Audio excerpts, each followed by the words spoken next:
News এই মুহূর্তে নিবেদন করছেন টেক অফ এভিয়েশন।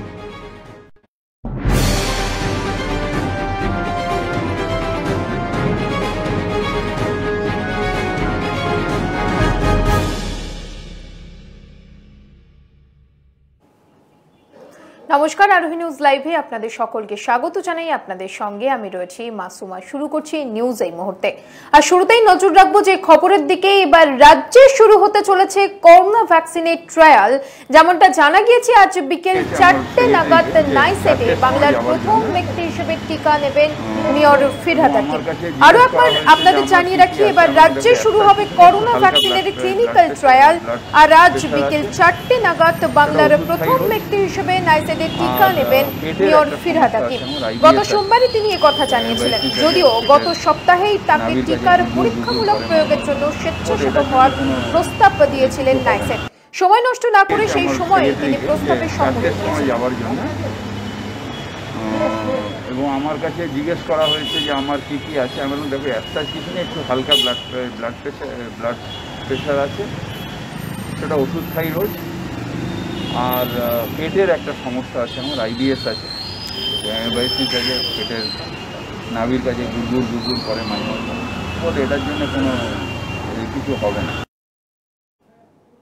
অক্সফোর্ড বিশ্ববিদ্যালয়ের বিতর্ক সভায় যোগ দিচ্ছেন মুখ্যমন্ত্রী মমতা বন্দ্যোপাধ্যায়। এই প্রথম কোনো মহিলা নেত্রী যোগ দিচ্ছেন অক্সফোর্ড বিশ্ববিদ্যালয়ের বিতর্ক সভায়। আজ দুপুর 2:30 নাগাদ ভার্চুয়ালি এই অনুষ্ঠানে যোগ দেবেন তিনি।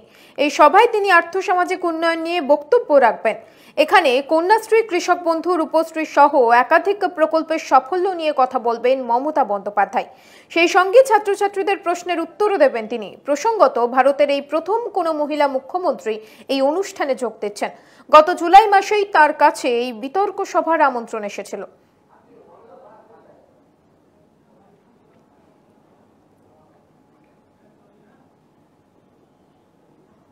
রাজ্য সরকারকে কটাক্ষ করলেন অধীর রঞ্জন চৌধুরী। ঠিক কি বলেছেন তিনি, শোনাবো আপনাদের। গড়ে তোলার স্বপ্ন নিয়ে আমরা এগোবো। বাংলায় শিল্প নেই, রুটি রুচি নেই, অগ্রগতি নেই, উন্নয়ন নেই। বাংলায় আছে মিথ্যা ভাষণ, মিথ্যাচার, দুর্নীতি, সন্ত্রাস। বাংলায় গণতন্ত্র নেই, গণতান্ত্রিক অধিকার মানুষের কাছে কেড়ে নেওয়া হয়েছে। সারা বাংলা জুড়ে এক অনাচার দুরাচারের রাজনীতি চলছে। আগামীকাল আবার তমলুক গড়বেতায় শুভেন্দু অধিকারীর বৈঠক রয়েছে। ক্ষুদিরামের জন্মদিন উপলক্ষে তার এই কর্মসূচি। সেই বৈঠক থেকে কি বার্তা দেন শুভেন্দু অধিকারী? তৃণমূলেই কি তিনি থাকবেন? তাকিয়ে রয়েছে সকলেই। মহিষাদলে স্মরণ সভার মতো সোমবার নন্দীগ্রামের রাসের উদ্বোধনেও শুভেন্দু রাজনীতি থেকে অনেক দূরের বাসিন্দা হয়েছিলেন। তাকে নিয়ে বাড়ছিল জল্পনা, কিন্তু অবশেষে তৃণমূল নেতৃত্বের সঙ্গে ফের আলোচনার টেবিলে বসলেন শুভেন্দু অধিকারী। সূত্রের খবর, মঙ্গলবার তৃণমূল সাংসদ সৌগত রায়ের মধ্যস্থতায় উত্তর কলকাতার একটি বাড়িতে শুভেন্দু বৈঠকে বসেন অভিষেক বন্দ্যোপাধ্যায়, প্রশান্ত কিশোর ও সুদীপ বন্দ্যোপাধ্যায়ের সঙ্গে।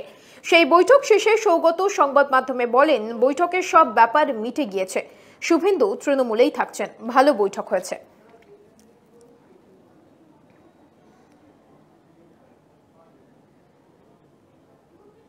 ফের বাড়ল রান্নার গ্যাসের দাম। তার ফলে নাভিশ্বাস মধ্যবিত্তের।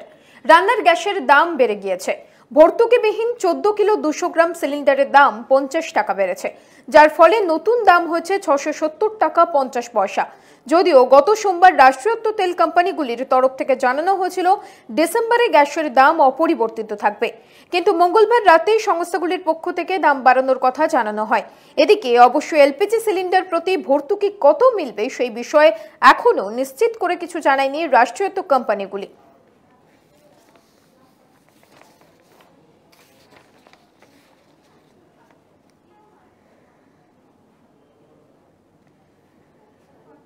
ডিসেম্বর মাসে দেশ জুড়ে 10 দিন বন্ধ থাকবে রাষ্ট্রায়ত্ত ব্যাংকগুলির। যদিও বা পশ্চিমবঙ্গে এই 10 দিনের মধ্যে সবকটি ছুটি পাওয়া যাবে না।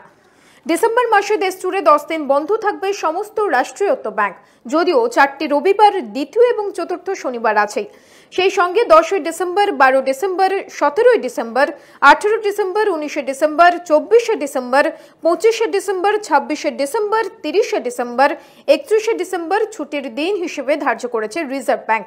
যদিও স্থানীয় উৎসব মেনে রাজ্যের ছুটিগুলি নির্ধারিত হবে, সেই হিসেবে পশ্চিমবঙ্গে 10টির মধ্যে বেশ কয়েকটি ছুটি পাওয়া যাবে না।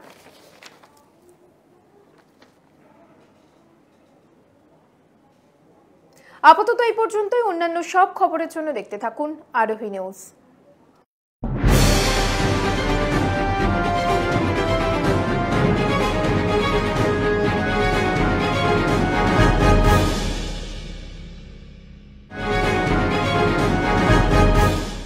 নিউজ এই মুহূর্তে নিবেদন করলেন টেক অফ এভিয়েশন।